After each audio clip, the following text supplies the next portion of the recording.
right? So parents, just one way of working, how this workshop can be effective for you all is be interactive, talk to us, tell us what problems you encounter, ask questions. That is one thing that I would request you to do during the workshop.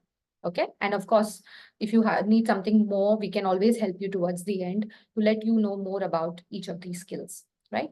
So let me now allow my colleague, Ms. Karishma Dani, to take over and take us through how to improve our children's handwriting. So, ma'am, over to you. Yeah. Thank you, Taranamis.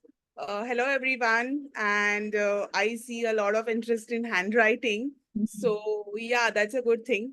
So, as ma'am said, we would like to have a live session and where we all are just sharing our thoughts, and I will be guiding you all to have a better homeschooling. So, let us be a very communicative class. So let me start with the management of handwriting and why the handwriting is yet very important. We all know that the world is at the fingertips. It is just, you can just type, voice message, and it's very easy to communicate. But still, handwriting is yet very important. So I would like to know from you parents, what do you have a thought about it? That why it is yet important and you are here about that and having concern about the handwriting, maybe the children, but yet this is getting important. Can I know something from you that why you think it is yet important? Let it be an interactive session, as I said, so that, we can exchange the thoughts. Uh, Ms. Roman, if you can just share something.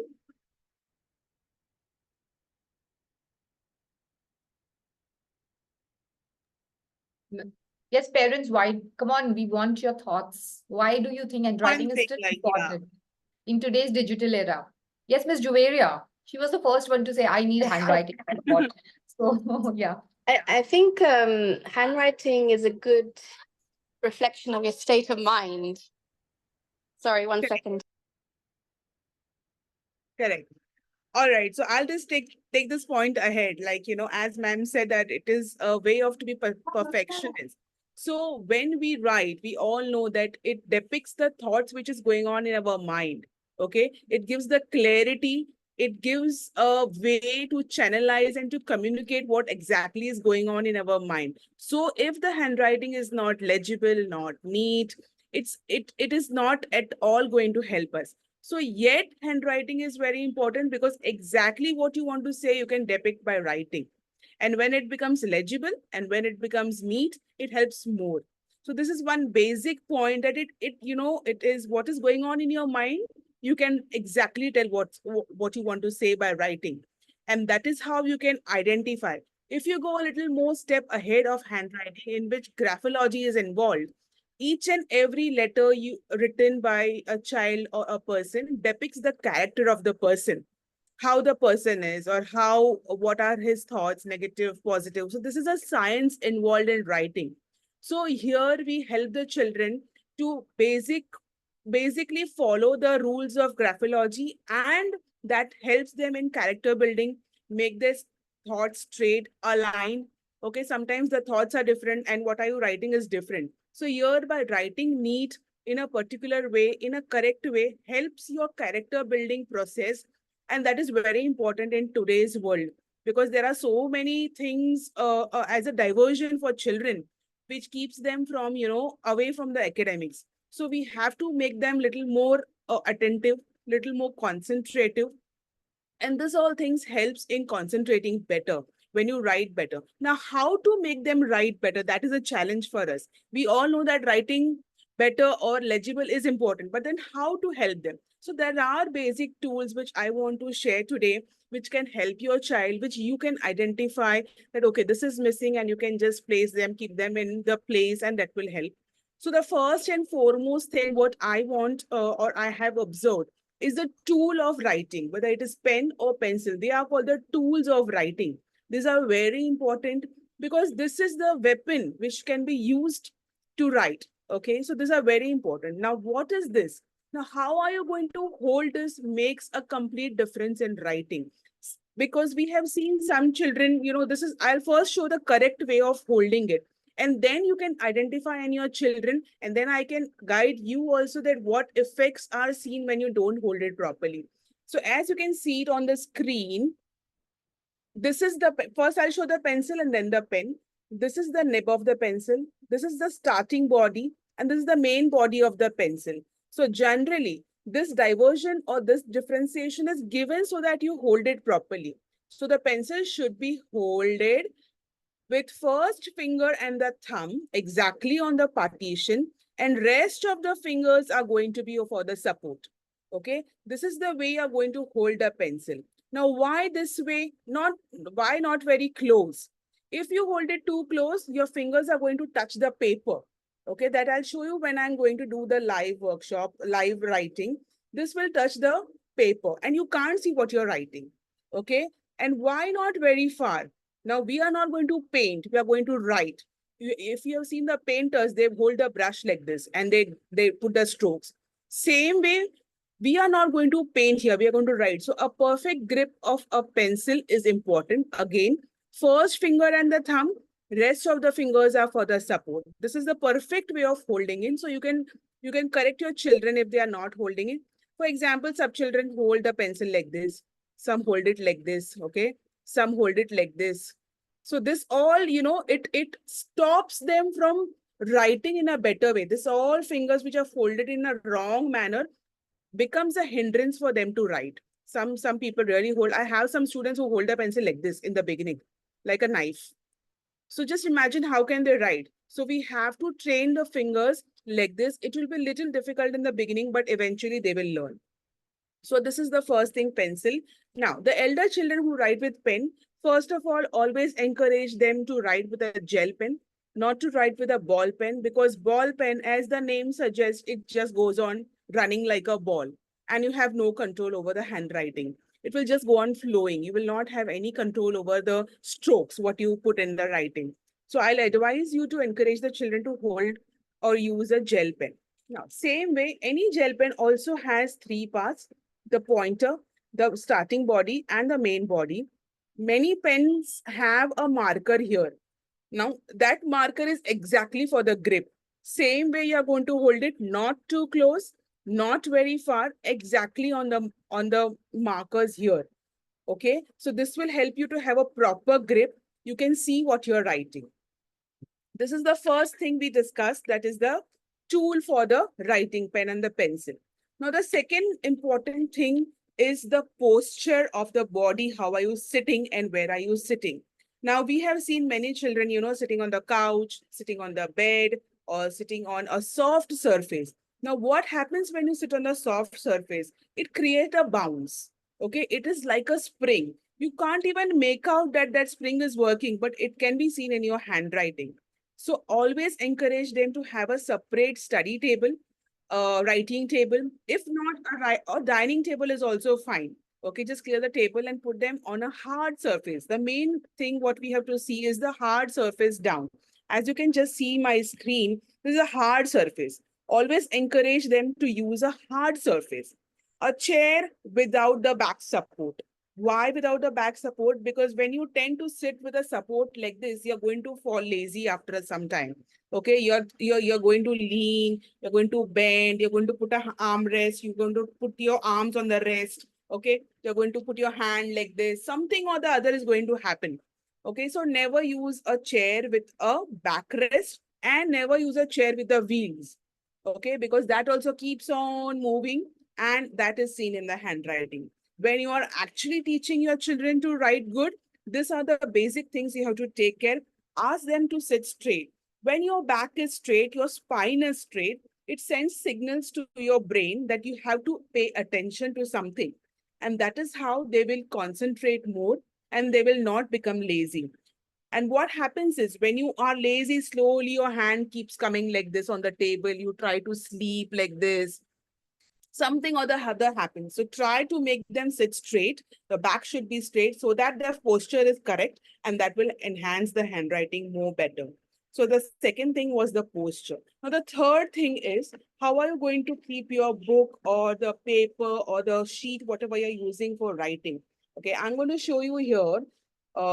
like this is my paper, okay? This is my book I'm going to write in. Now I'm sitting here, my book should be exactly in front of me, nor left, nor right. If I put it on the other side, see my hand is getting elongated so much. If I put it here, again the thing is here, okay?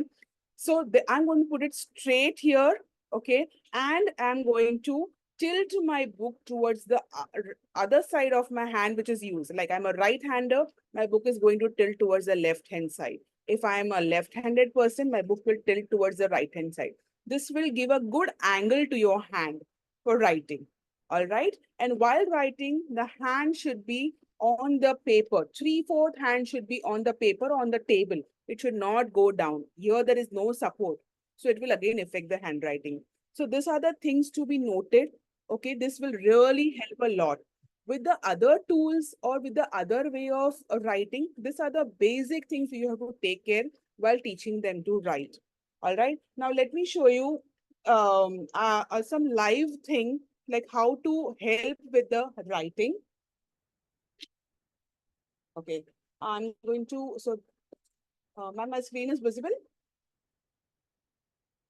Not yet. Do you want me to spotlight the other thing? Yeah, a little bit. Yeah, this is okay. Fine? Yeah. Okay. So now this is the general paper what we use for writing for children. Okay. Now I'm going to show you some basic points. Now there are two types of writing. One is print. Okay.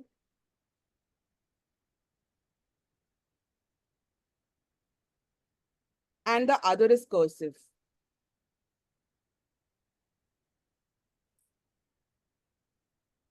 Now, as in print, you can see each and every letters are different. They are not joined. And in cursive, everything is joined. There are two types of handwriting. So you have to first identify what type of writing is comfortable for your children.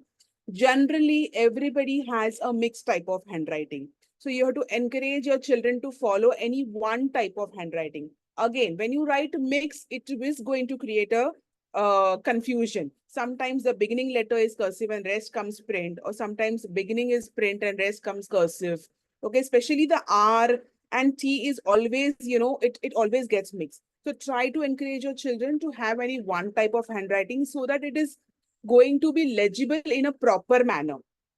The second thing, we have this much gap here between two lines. Okay. Now, when I'm going to write capital A, I'll take a cursive for an example right now. This is my A. Okay. I am going to write this big, but I'll try if it is not touching the upper line. If it touches, it's fine. Otherwise, it has to be like this. When I write small a, it's going to be like this. That is half the size of the given space. This will make the letter big and legible. When they write those so small, it's not going to be readable. So encourage them to write this big. Okay. When you are teaching, at least let them write this big. Eventually, it will turn little small. But always encourage them to write big. Now, when they are writing cursive, they don't have to lift the pen or the pencil in between. For example, if I write this cursive again, you are not supposed to lift the pen or the pencil in between. Okay, that is the key rule. So you have to encourage to learn each and every letters in a proper way and then the joining. All right. Same way when they write print, they are going to lift the pen or the pencil after each and every letter. Each and every letter they are going to lift the pen. So these are the basic difference in both the types of handwriting. Second was the space. I told you, you have to encourage them to use the space properly. Okay, this is the print P. This is the cursive P. See the difference. But you have to use the space in a correct way. I cannot just, use my P like this. There's so much of space wasted. And also it is so small.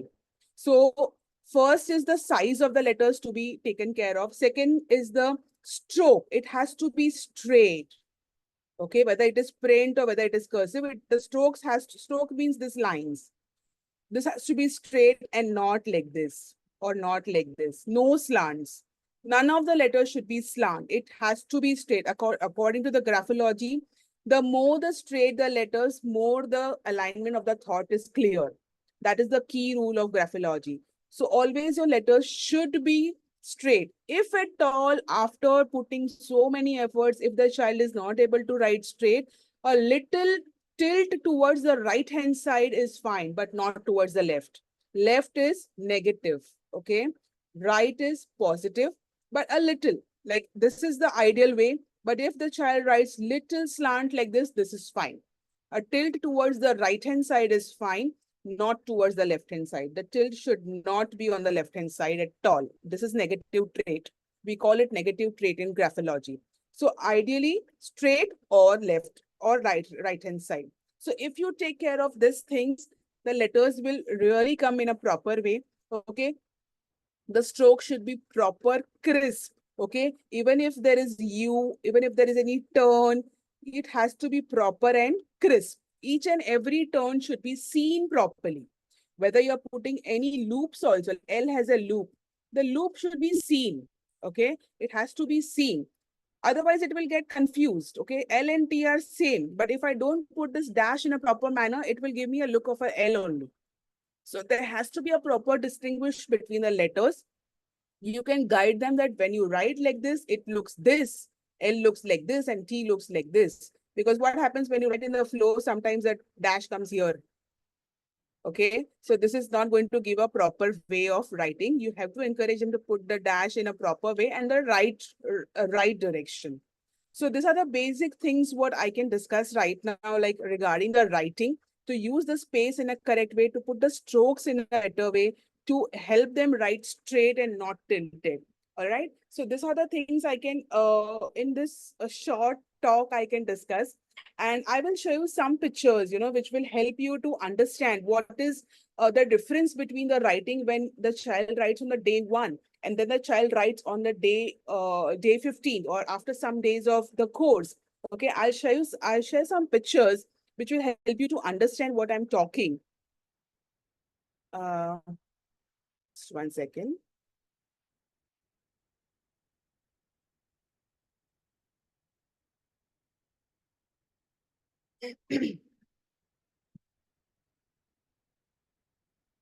Yeah.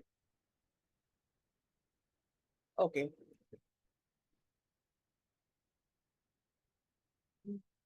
One second. All right.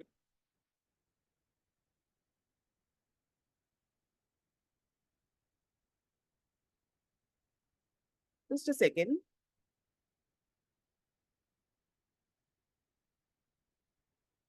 One second, one second. Just give me a second. We also have one query by Miss Juveria. I think if you Yeah. take it after that you're Yeah, sharing. I'll surely do that. Yeah.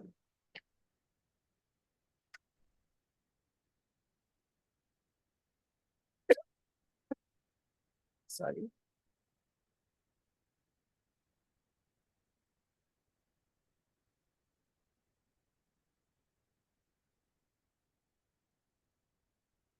Okay, I'm just trying to, make the screen little more. Is this visible, ma'am? Yeah, it's visible. Please go ahead. Yeah, it's Okay. visible. Okay. So this is the difference I can show you. Just one second. All right. This is the first picture I can show you that see on the day one how the child is writing with a lot of cancellations, lot of mixture of the handwriting, and see how after the course ends how the child is able to write. Okay, this is the difference. See the letters alignment, see the letter in equal distance, equal spacing. That all really helps. I'll show you some other picture as well. Okay, this is one more picture. As you can see on the day one, the child is writing in a very clumsy way. Okay, we can't even read what the child is writing. But after the course, after we teach them the correct way, see the letters. All the letters are clearly visible. I'll show you some more pictures. Ma'am, if you could also highlight for this particular student, what were the common mistakes that you have noticed that he was Yeah, making? I'll just finish showing the pictures first and then I'll discuss this. This is one more example of how the children, like the sizing, here the sizing wasn't a real issue. Like, the size was so small that the mother could not read only what the child was writing. And now see after the course. Yes. This is one more. The child was writing with a pencil. Here also the same thing. It was neat, okay? It was neat, but somewhere something was missing. The letters were getting extra elongated, extra looped, extra stretched, and now see the difference.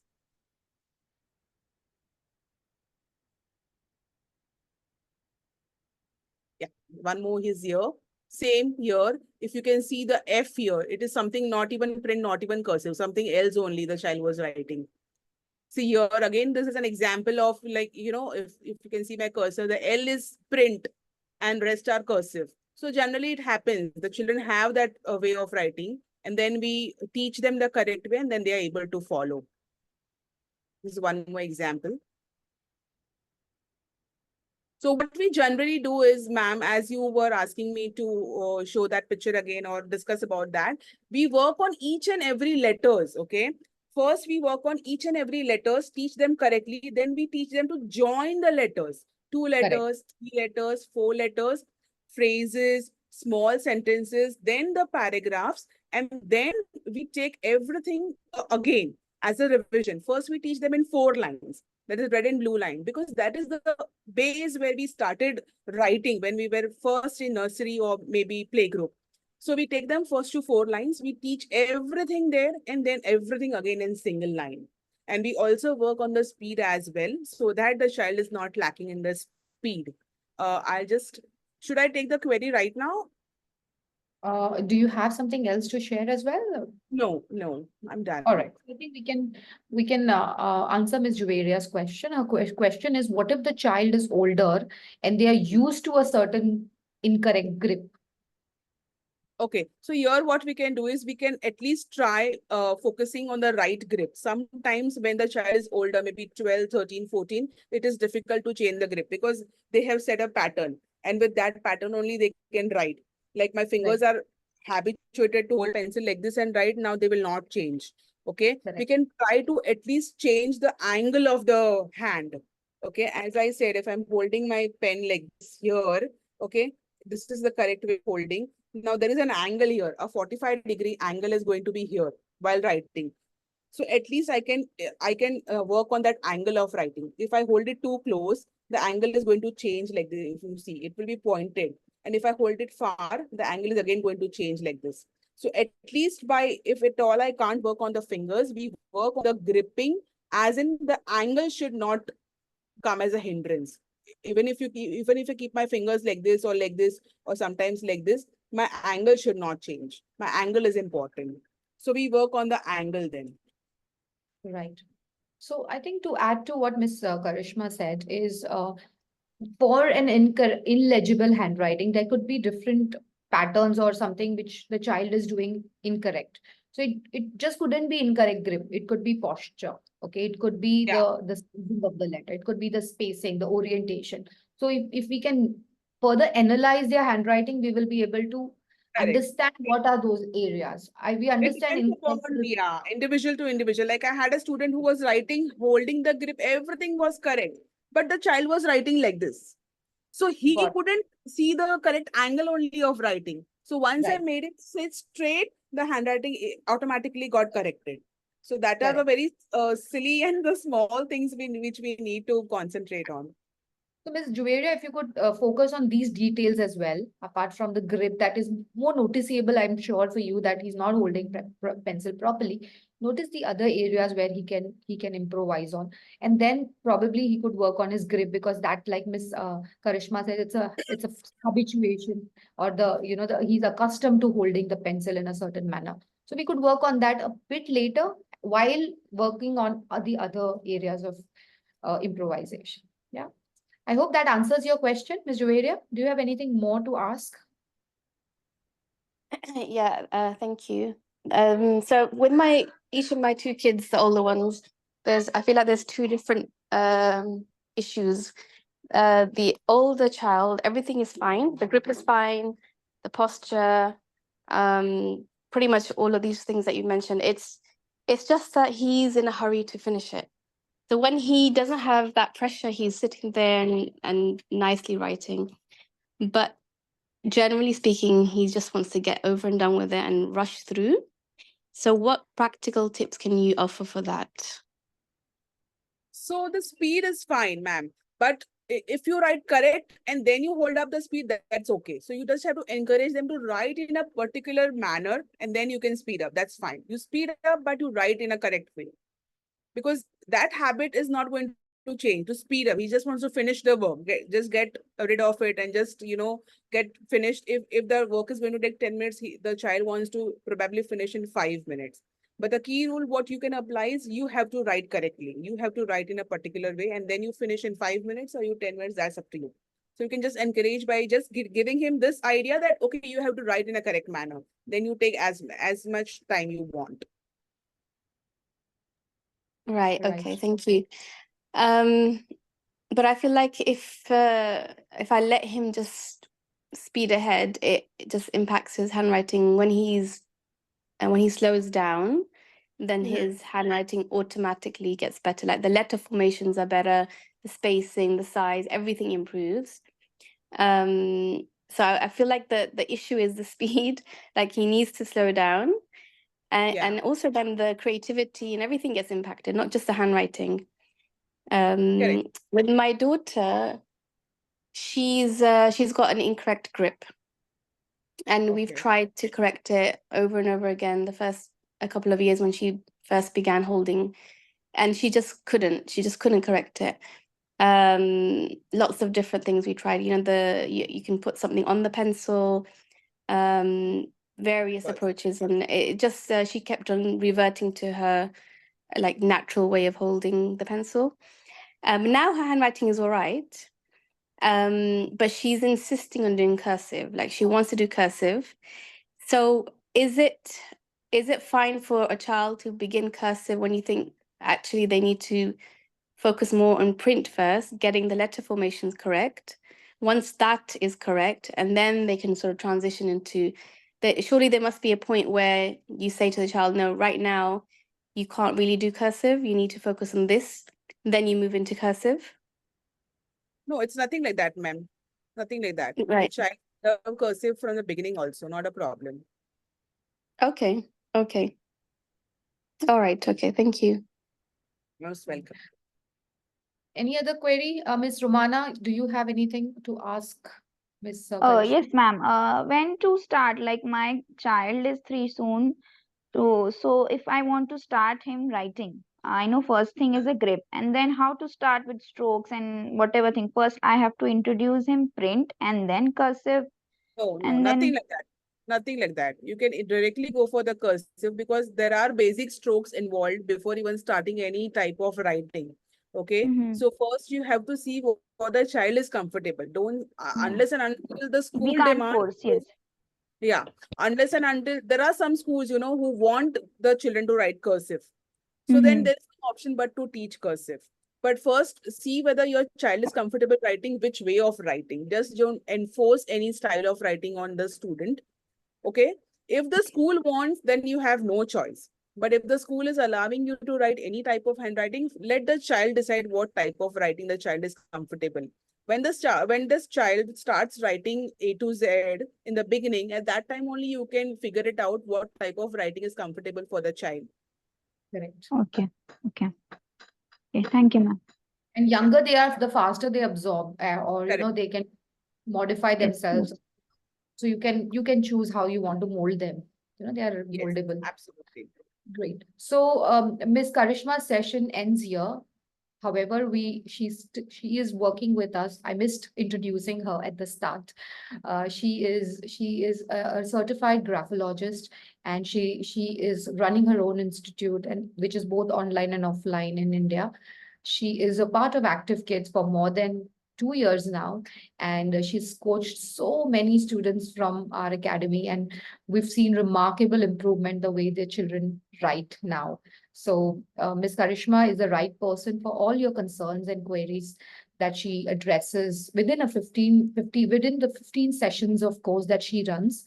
We will be able to guide your child through this journey of writing legibly, improving their presentation skills, and achieving the result that they really look for. So that's about Miss Karishma. Now we move very quickly to another writing coach, who teaches creative writing.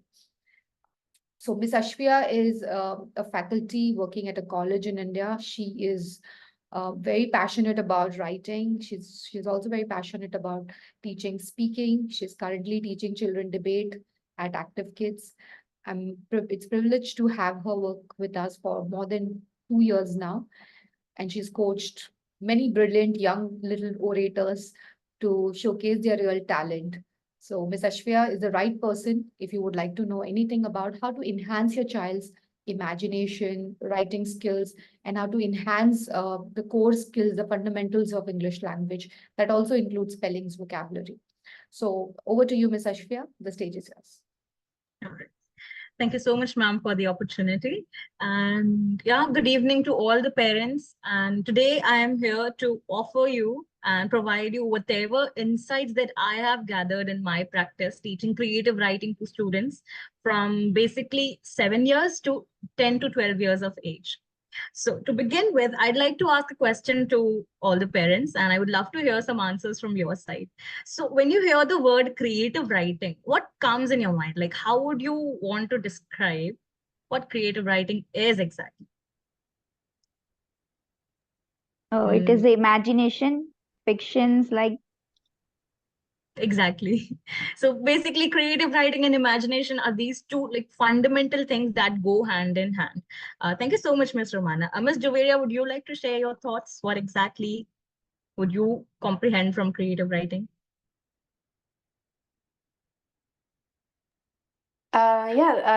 Imagination. I think a lot of the times the exposure that they've had in their own reading comes out in their creative writing. Exactly. Thank you so much, ma'am. So yes, both of the answers, the first thought, like for us as adults, the first thing that comes to our mind when we hear the word creative writing is imagination, right? But as we enter into the world of creative writing, we see it's more of like a process that involves building blocks of different concepts, right? So I'd like to show you a presentation in which there are some insights regarding how we can help the children to not only just, write just anything, but how to literally generate from their experiences. So basically, creative writing is nothing but just give me a moment. All right. Okay.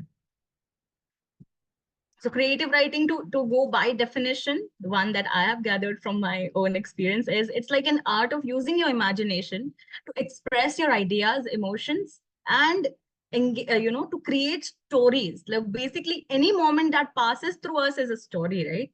So basically, I think it's not only just imagination, it's our experience as a whole. What we go through in life, we can create like a bundle of our experiences and put it into creative writing. So how does it benefit the child? Now, creative writing benefits the child in three major things. One is imagination, second is communication skills, and the third one is emotional connection, right? So the first thing is imagination. Like, how does it go along? It helps you to create ideas in your mind. Like in the previous session, I taught a group of my students what exactly brainstorming is. So basically, the first step towards imagination is brainstorming. You sit down with your thoughts and then you try to generate ideas, right? So the second thing is communication skills. Now, once you have your imagination and your unique ideas ready and you're confident about it, so then it helps you to express what are you feeling. And once you begin speaking, once the little ones get the opportunity to speak, they just gain the confidence automatically. This is my observation in my practice. And the third one is emotional connection. Once you have a deeper thought process, you also develop a sort of emphatic behavior in you, because you try to connect with your stories and connect with whatever creative and written content is coming out of you, right? So moving further, I have one more question for the parents. So when we hear the word five senses, can you just quickly tell me what exactly five senses would you, like gather what five senses are exactly? Ms. Romana, can we have the answer from you? Eyes. No, no, ma'am. I'm just really curious to know the answers. And yeah. Yeah, we use eyes for the five senses, right? So yes, Ms. Juveria, would you like to share something regarding the five senses and how we can use it in creative writing? Whatever, like in one sentence you can gather from that.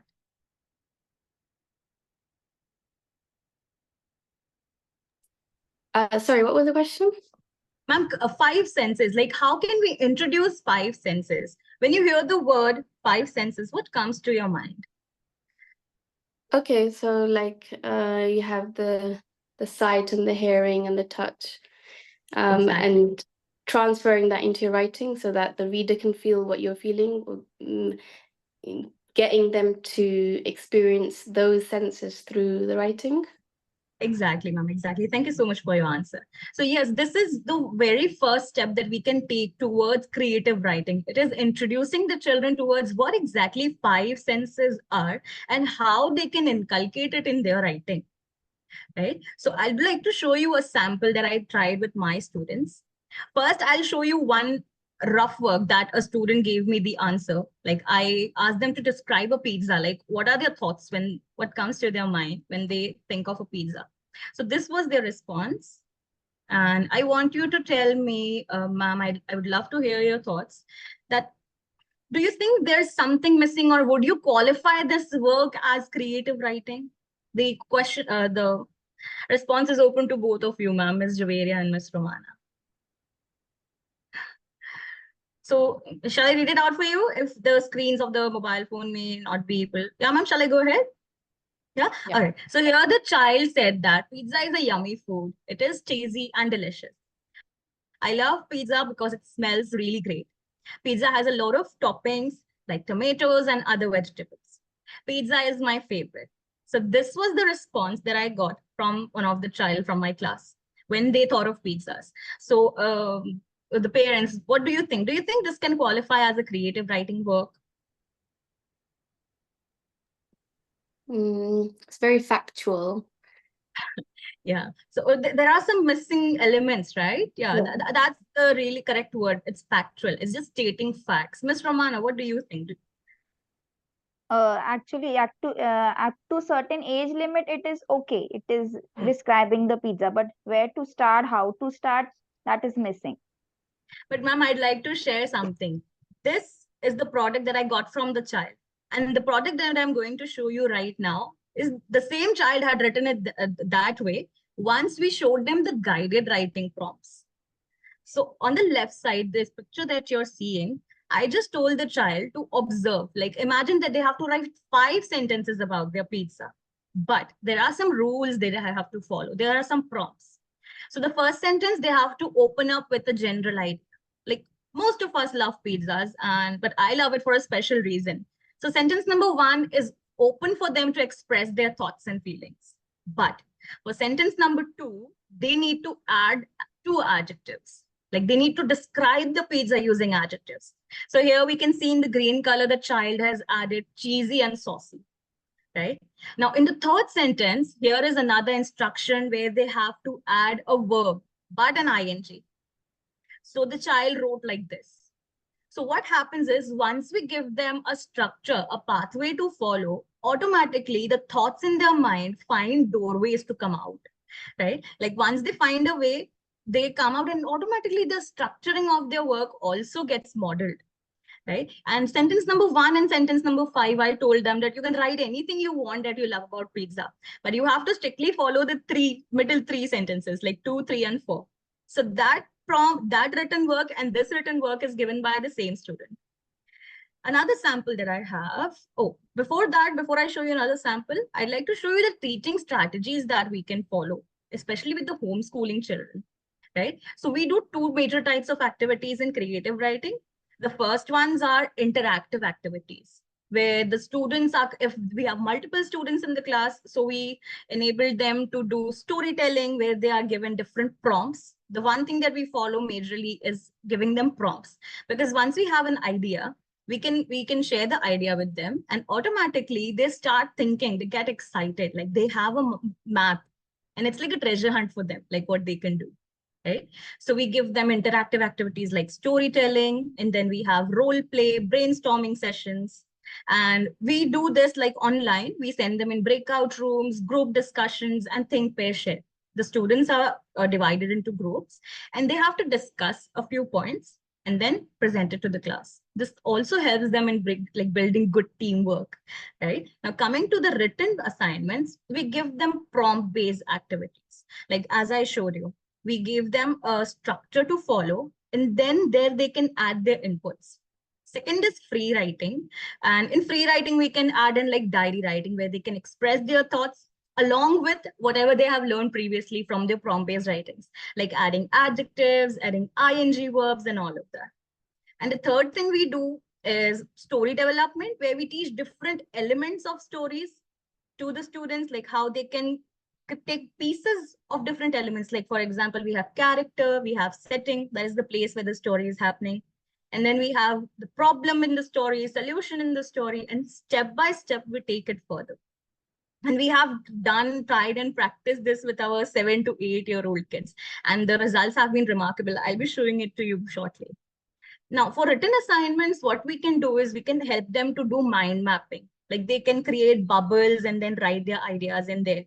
We can give them helping words. Like, for example, we can give them words like begin your word with firstly, secondly, thirdly, to arrange your thoughts, right? And then we can also give them sentence openers. Like I was teaching opinion-based writing to my students.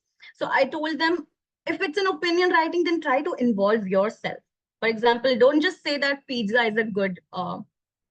is a delicious food. You can say, I think pizza is a delicious food, right? So these are the little knickknacks that we can keep in mind by giving them sentence starters to elongate their sentences. Then another thing are worksheets. Worksheets really help them to, guide them through what they want.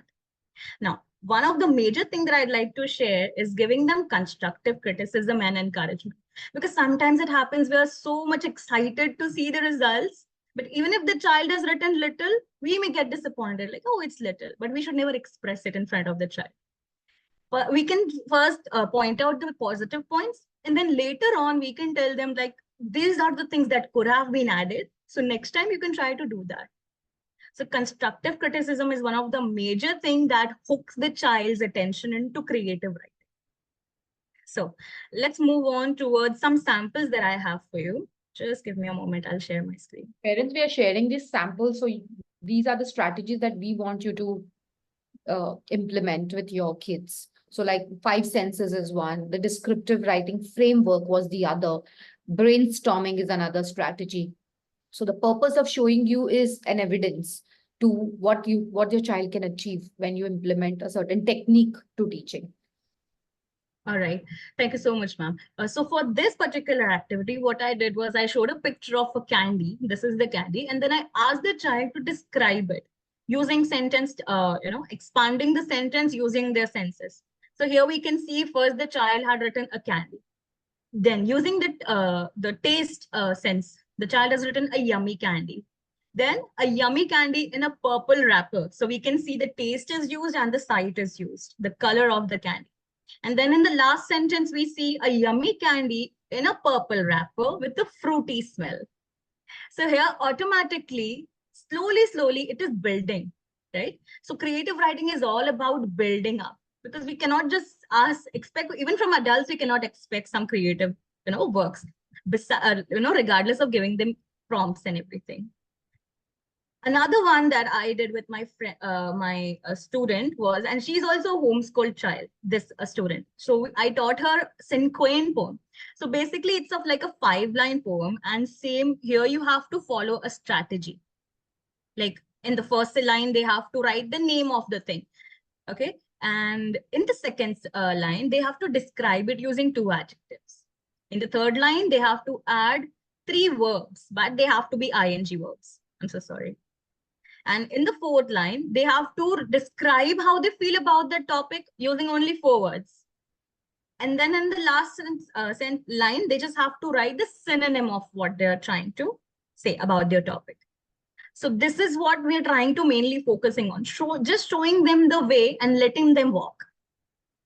Yeah. And this is the final example that I have for you, parents. Now, this is another great example of prompt-based writing. So here we have a picture of the monster, a friendly monster. And here are some words that we had asked them to write it onto the paper. But they can write any way that they feel regarding this monster, but they need to add a couple of words from here. So we also can see a little picture. This was the input by the student themselves. I did not ask. So here we can see, once we show them the way, automatically the excitement just, enables them to do a lot, many different things, right?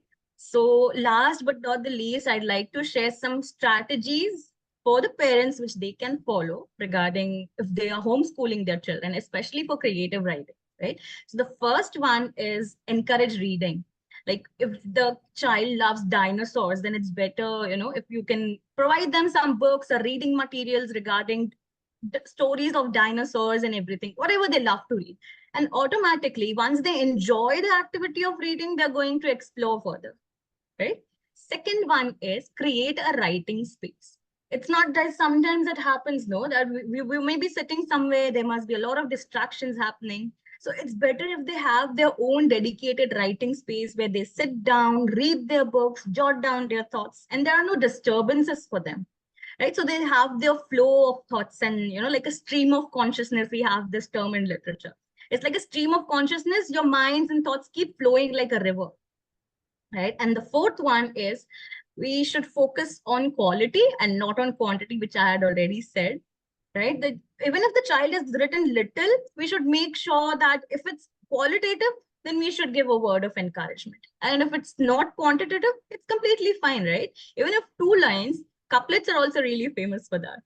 Yeah. And the last one is provide them prompt-based tasks. Like this is where we miss out. We just tell the kid to write something and give them really vague prompts. So it's better we can do. There are a lot of resources available online and which we can share anytime. Yes, ma'am. Whenever you can type it on Google and it may be popping up to you. There are a lot of free websites and resources. So prompt-based writing would be one of the best, I would say, kickstarters for the children to begin their creative writing journey. So yes, ma'am, this was it. Over to you. Thank you, Ms. Ashfia. Any questions from our two parents regarding creative writing and regarding whatever Ms. Ashfia shared so far? Okay, so I think the parents have understood and comprehended everything. And even if they have any query, please put it down on the chat and we'll answer them towards the end. Thank you very much, Ms. Ashfia, for outlining this session for us and telling us how scaffolding helps in enhancing the students' writing skills, and it helps them to align their thoughts, write with coherence, structure, and also imagination. Because it's like an open stream. Their imaginations can just flow and keep meandering. But when you give them a structure, it automatically, those jigsaw puzzles fall in place. So thank you for that. And it was a very insightful presentation. Now, parents, I am going to take next few minutes and empower you on how we can help kids become articulate, become better at articulation, improve their body language, and also become confident speakers. So here are a few things that I'm going to share with you for the next few minutes. I think we've started late, so please bear with us for another few minutes because this is going to help you. So I want to share, again, I love asking questions. So I'd like to ask parents, what is one thing that you've heard about public speaking? That what is public speaking like? What is it in real sense? Yes, anyone. I'm going to ask any one of the parent to talk. It is basically the process of communication. That's right. Yeah, it's a process of communicating our ideas on a wider platform. That's what people think, right? That public speaking means I'm going to go up on stage and talk.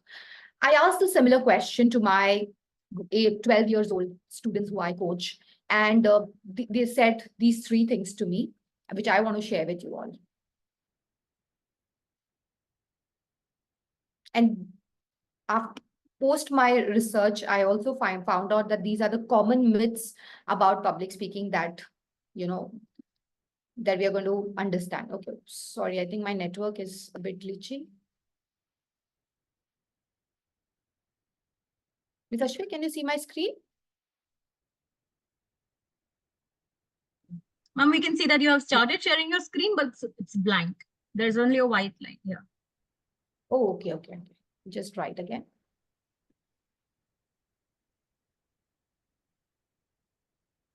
We can see it now, ma'am. Okay, fine.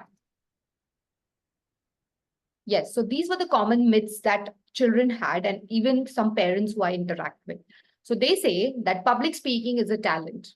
I think I'm a classic example to this belief, because I have for a long, long time thought that public speaking is not my cup of tea, because it's something I'm not born with. I don't have that DNA to be able to articulate myself or take the stage and influence people. It's not my cup of tea.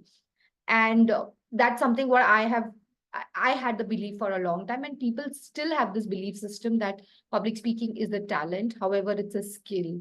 Just like any other skill, it can be learned, it can be taught, and you don't have, it is something, like someone says, great speakers are not born, they are made, right? They are built. So it takes encouragement and proper motivation and proper mentoring to be able to help them. And this is what it is all about, just like all other skills we learn. The second is, my kids said public speaking only happens on stage. This is what they said. We are learning public speaking because our parents want us to speak on stage. That's a myth. Public speaking happens every day. Even if you speak to two people in your group, to your peers, to your family members, you raise a toast, you give a little presentation, or you talk to you, or whether it's a dinner table conversation, you are talking, you're communicating your ideas. So that is a kind of a speaking that children should have. That is the clarity of thinking, right? So public speaking is clarity of thinking as well. And that is something that we do every day. And the third thing is, introverts aren't good speakers.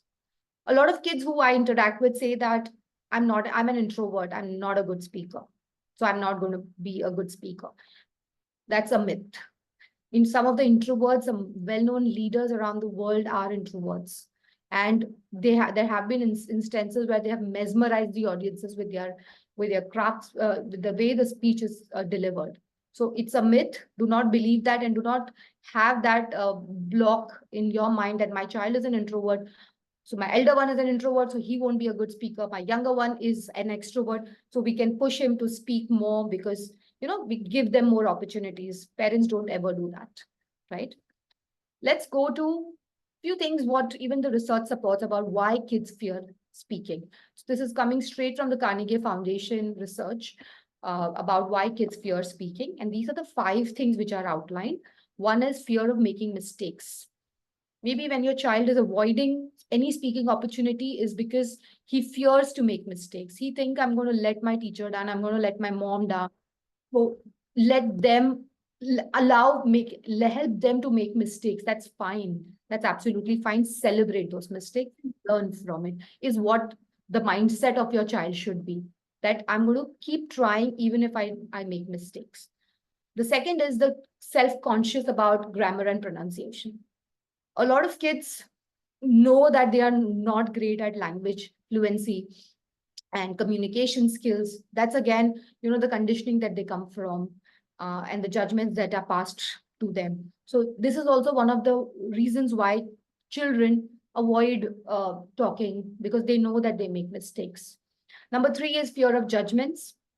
They feel that I'm going to be laughed at, mocked at, I'm never going to be able to do this, and my friends are going to, what is my mom going to think if I do this, or if I forget, if I blank out. These are the things that goes on in your child's mind. That's kind of a speaking anxiety that they go through.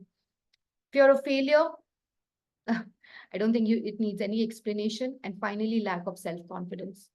Rest. And believe me, this all can be conditioned, this all can be cultivated with the right motivation, right guidance, and right encouragement. This can all be curbed, because it's not that kids are not born with feeling low confident or low self-esteem. It's just that there were distractions and noises around them which created a block in their mind that I'm not a public speaker, so I shouldn't try my hand at that. So curb that belief and keep encouraging them. Do not focus more on quantity, focus on quality, and don't let this introvert extrovert thing sit in their mind, because this is going to be a biggest barrier for them to be able to become good communicators, or rather great communicators. Let's go to the next one. What you can do with your child at home. There are several things which are there on internet. Just at a click of a button, you will get ample resources to help your child.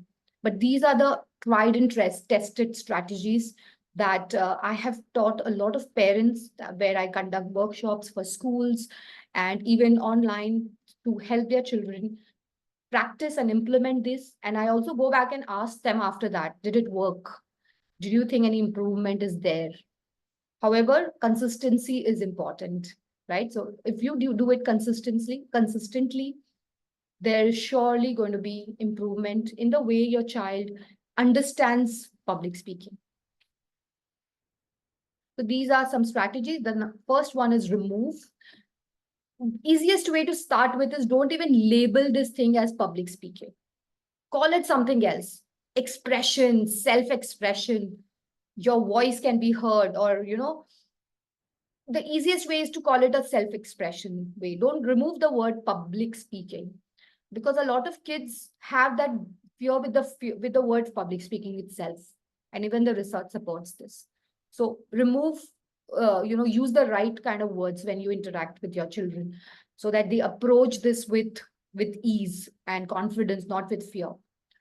Number two is fun time. Let this be like a fun time for your children. So you could tell them to probably, let's get into a little bit of talking. Would you like to, I'm going to give you some random objects, or maybe some topics, and I want you to speak for a little more time. Express yourself freely. Be candid at this. Let them, it is just like a free speaking time, or a timeout for kids. So some topics that you could give is your hobby. What is something that you'd love to design? How do you want to design your room? These things can be fun for children to talk about. Number three is reading loud. As parents, we love to sit with our child and do a little bit of reading.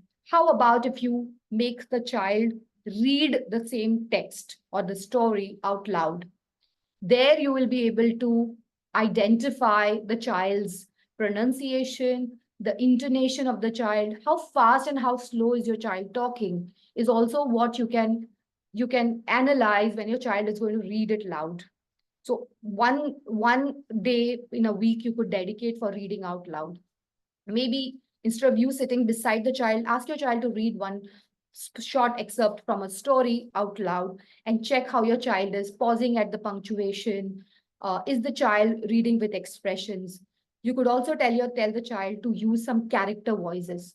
Maybe a father's voice could be little strong, and a baby's voice could be little soft. So ask them to change and vary their pace and the intonation of their voice, and also that use their vocal power to the best. So reading out loud is a proven strategy. Parents, you must try it with your kids at any age. Of course, 10 to 12 years, up till 12 years, it's ideal for your children to use it.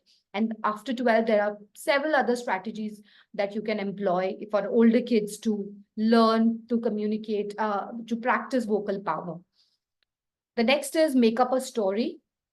You could pick some random objects from around your house and tell your child to tell a story.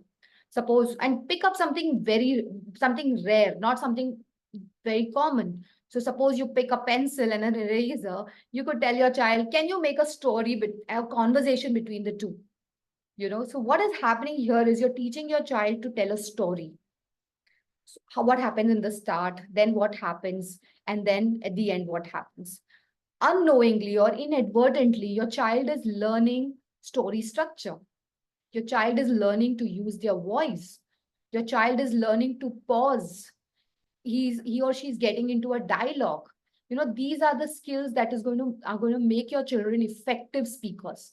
It's not just about speaking fluently. I've had children who have great communication skills and amazing accent as well, so that will impress anybody. However, when we give them a topic to talk on the spot. Their pace of speaking increases. Um, Suddenly, it's out of anxiousness. They are not able to use hooks to hook the audience well. Their conclusions are weak. That is all because their pace of speaking is very fast. So it is not about speaking great English, having great vocabulary. It's about how you can connect and make a relationship with the audience that you are addressing. So that is the core part of and fundamentals of public speaking. There are other three strategies that I have listed for you. And that is the fifth one is record. You could take your child's consent if I could record your video. Okay, it's always nice to give them a choice and film them talking on any topic. What do you do after that? Once you film them giving a speech on any topic, then you could play that recording, sit with them, play the recording, and show them how they spoke. Here, you can improvise on their body language. You can also introduce the word body language to them and tell them how their posture should be straight. Why didn't they use their hands? Imagine if you use your hands here when you're speaking and you smile at the right place, and how you can have proper eye contact when you're talking. All of these things you can teach your child through when you film it. You can do a second version of filming and then see the child's journey, how improvement. The word of advice is don't do all components of public body language at one point. Probably you want to focus only on eye contact for 15 days or maybe 2 weeks time and see how the eye contact's improving. And the next milestone could be some other component of body language. If you need to know more about body language, our website supports with few resources under blog section. You can please take a look at our website for the same. And also there are no dearth of resources for body language. But if you're stuck, you can always come back to us and we will support you with the right resources. The next one is, the filming of it. Yes, sorry, I think I jumped it. Yeah. So yes, the filming of it. And the next one was the eye contact part that I just talked about, is how they can improvise their eye contact. A lot of kids, when they know that there will be a group of people looking at them, that itself creates that cringe and that fear. So you can tell them you can curb it by slowly and steadily improving their eye contact, telling them to focus on just one person during the conversation, notice their eye color. You can give them these strategies instead of telling them fake it till you make it, or, look above their head if you feel conscious. These are all myths which a lot of researchers have, denied and have declined being effective. So it's always better to teach the child to look into the people's eyes, because that's one way how we connect with people. And that's how stories can come alive. Don't you think so? Next, and the last is, we have the power of writing things down. So when our children start their journey with us, the older kids preferably, we tell them to write down things that make them anxious about public speaking. And we see several things coming up from them. Mostly it is common. What makes them anxious? They are anxious because they think that they're going to forget. They think that I'm going to exceed the time, or they think that my hand gestures are not good. So there are different blocks that children have in their minds about speaking, and that creates anxiety when they are on stage. Teach them nervous energy is a good thing. It says that you care. That's why you're nervous about it. It is also a way to say that your body is preparing for something new, something different, and something exciting. So that nervous energy is not to put you down or take a back seat, but it's a good way to have a head start over something new. So teach them these tactics, and you'll see that your child is slowly and steadily improving and taking those small steps in becoming exceptional speakers. So that's from my side, from the public speaking domain. I'm keeping the floor open for, we have a third parent who has joined us as well. Hi, Miss Nida. Thank you very much for joining, though you joined us late. Never mind, we have the recording with us. So yeah, Miss Juveria, Miss Romana, Miss Nida, if you have any questions, I would love to answer them.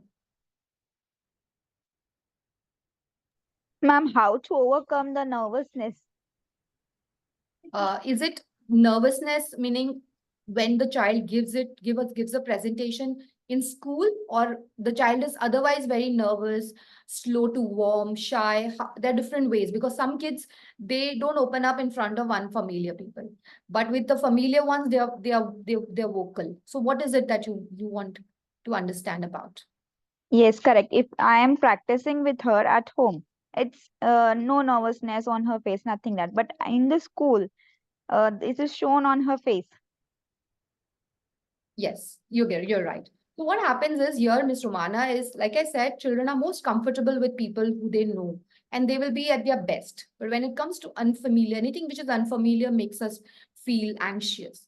So what you do is you can firstly practice is one thing that you cannot, I cannot agree more. Your child would need a lot of practice to express her ideas, because what happens is our brain is divided into two segments. Okay, one is the conscious brain, and the other one is the analytical brain. Okay, so once your child is going to practice, okay, that's when the information is stored in her memory, and she's practicing it over. When she's on the stage to perform, she's not analyzing data or details in it. She's already stored it in her memory, and then that comes out in a natural form. It doesn't seem like she has rehearsed. So one I would suggest is practice is crucial to avoid feeling anxious. The second thing is you can always tell her to take small steps. um, I what I would mean by this is, some speeches are given too long for children to learn and memorize. Firstly, discourage that memorization part and empower her to say things in her by her own, right? And keep things concise for her so that she can remember how she has to articulate her thoughts. The third thing is ask her to have proper hand gestures, because one sign which will be noticed by the audience would be the hand gestures. And when we are nervous, we tend to clasp our hands, we put hands in the pocket, or we put hands at the back. So tell her to keep her hands open. Wide arm gestures is a sign of confidence and building credibility. So ask her to keep her arms open, or hand gestures while she's talking, and ask her to have eye contact with few of her friends who she is very comfortable with, right? So she can look at them instead of looking at every child in the class or the teacher, because that makes her even more fearful. So she can have these kind of little connects with the children that she knows. So I think these things would take care of it. And eventually, if you give her more practice, this is going to become a natural way of expression for her. She won't be feeling that anxious. But a little bit of nervousness, like I said, is going to be there. Even some of the best leaders of the world have said that I feel nervous before my speech. So it is something which never goes or never leaves us. Thank Yeah. you. Thank you, ma'am. Yes. All right, parents. So I think we don't have any questions on the floor. So I'm going to take another few minutes and show you about all the programs that we have already seen it. Okay. So I'm just going to take a few minutes of your time to tell you about what we do, so that you can get in touch with us if you need specialized coaches and coaching from our side, so that we make your work easier. So like I said, when the homeschool parent approached me with this issue and concern that he's not able to help her despite um, getting all the materials and resources, I think we helped him so that, he was able to help the child. And when he approached us to guide the child and take few sessions with us, the child was good. She took it off on her own, and now they are not with us anymore. So that's how, our role is. We have to be there, and then our role should fade away. The child should take it by themselves. So we don't want to be there till till their whole schooling finishes. So that's what we as academy focus on, to empower our children with the 21st century world core skills. And one of those skills we focus on is communication. And we have recently also created our own creative writing curriculum for students. These are the different programs that we cater to. We have public speaking club, which is for 9 upward students. We have creative writing for all ages. We have language enrichment club, which Ms. Ashwia is also a part of, which is 5 to 8 years, handwriting, and we also offer tutoring services. So we have tutors for all subjects, all curriculum, and all grades. Yeah, this is just a little bit on that. Yeah, this is our public speaking module, which is called Speak and Shine. And these are the 3 courses that we offer. Each course is 3 months. We teach debate, speech and drama, and also elocution. The total duration of the course is 9 months. However, if the child chooses to be in the first 3 months of the course, and then probably would like to see how things work with him or her, that's absolutely fine. So we have kept the program quite flexible for parents also. And also it is reasonably priced. Yes, that's very important.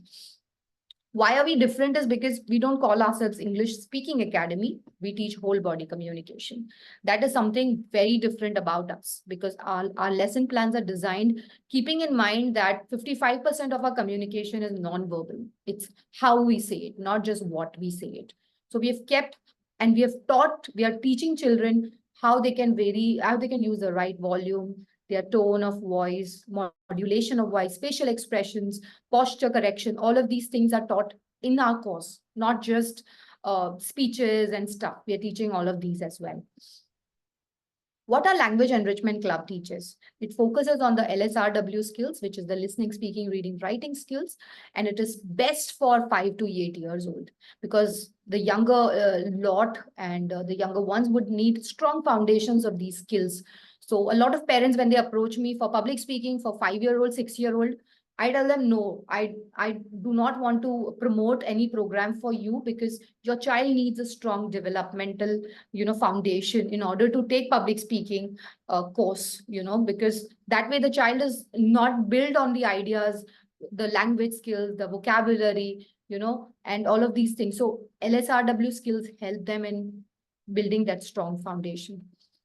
It helps them with the language proficiency in writing and speaking, vocabulary development, even spellings and sentence work. So we do everything what probably the school does not focus on that intensely. We make sure that we take the child through that, and we've kept our batch sizes smaller. It is just maximum, we enroll 6 students in one batch. And it is also both in group sessions. We also do one-to-one sessions, however the parent choose to enroll.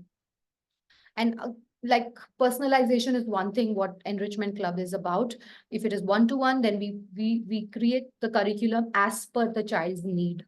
So that way your child benefits, and we enjoy teaching your child as well in that way. And our batches and timings are flexible too. These are some of our students. I think now they are in grade 9 and 10. They started with us back in 2020. And yeah, they've been they've been a part of different opportunities in school and outside school. After they have enhanced and polished themselves and learned the art of communication skills. And I'm so proud of what they are doing in their schools now. And one of them has also recently spoke at a TED event. So I'm really proud of the work that they have done. We've recently associated ourselves with TED Student Club as well. So we have opportunities for our children to join TED meetings and discussions that happens at this forum. And we've also tied up with Trinity College London, which is an examination board from UK. So once our children finish the course of public speaking, even after that, they can, it's not a mandatory course, but a lot of parents opt for Trinity exam course after they have finished their speaking course, so that gives them a validation of their public speaking skills, and it promotes them to their different grade level as well. So you can go look up on the Trinity website about the level programs that they run. And it's an oldest organizations that support public speaking, drama, and performance-based learning. We are very happy to launch our new podcast. This is another opportunity and platform for children to express their ideas through storytelling, and also share what the topics that are so sensitive to talk about. For example, failure. So I remember in my first podcast, I spoke to the Gen Z Hana. Our podcast is named Gen Z. So our guests are going to be children who are going to be a part of it. So that is one opportunity that we provide children while they are, completing their course or post finishing the course, they can also opt for joining us on our podcast. So that's about it, parents. You can always look up for more learning and such value adds on our social media platforms. We do a lot of videos, content, and with contest videos and everything we post there. Those can also give you insights on how you can help and support your child. So follow us on these social media pages. And for anything, please contact me. And my team is dynamic. They are all ready to support you all with your queries. Yeah. On that note, I'd like to say thank you to my colleagues, Ms. Ashvia and Ms. Karishma, for an incredible presentation. And thank you, parents, for joining us and staying up for almost 1.5 hours. Yeah. So thank you very much. That's encouraging. Any questions? Anything that we can help you with before we end this call? Just wanted to ask, does Arshia do one-to-one sessions? Yes, Ms. Juveria, we also do one-to-one sessions. Yes. Sorry, Ashfia, not Arshia. Oh, Ms. Ashvia. yes. Yeah, Ms. Ashvia. For creative writing, you Yes. I was just so I get in touch with yourself or Ashfia? Yes. No, I don't. Yeah, okay. Cool. have to get in touch with me. I've already messaged you regarding today's event. Yeah, you'll get in touch with me. Ms. Ashvia is works for us. So she's Yeah. a part of the team. You can get in touch with Okay. me and we'll fix a free demo for you, which is a 40 Okay. minutes demo. And after the demo is done, we give you feedback on how your child is done. Post that, you can think of enrolling the child. We'll share the free structure with you and all of that. Okay, perfect. Thank you so much. Thank you, Ms. Juveria. All right, parents, thank you very much. And Eid Mubarak in advance to all of you. See you all. If at all you need anything, we are there to help you. Yeah, thank you. Thank you, Ms. Thank you. Romana. Thank you so much. Thank you, ma'am. Thank you. Thank Bye, you. everyone. Bye, Bye. teacher. Bye, everybody. Bye-bye. Bye.